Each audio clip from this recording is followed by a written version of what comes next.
In this tutorial, I'm going to show you how to change the store name. The store name is basically, as you can see right here, for example, my store name is called Tutorial Store and it's already on the top as well.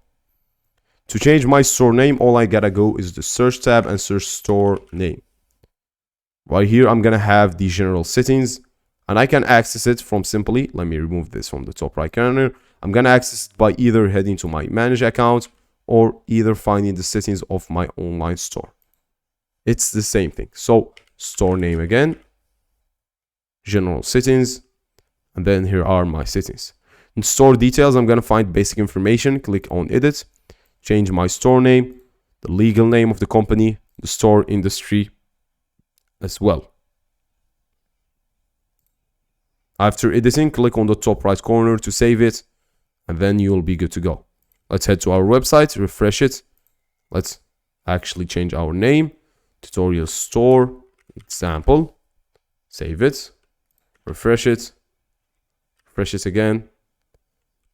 And it's going to actually change, just give it a second or two, and then after that it will be changed for sure. After doing that, as I said, refresh the website and here it is, Tutorial Store example. That's basically it.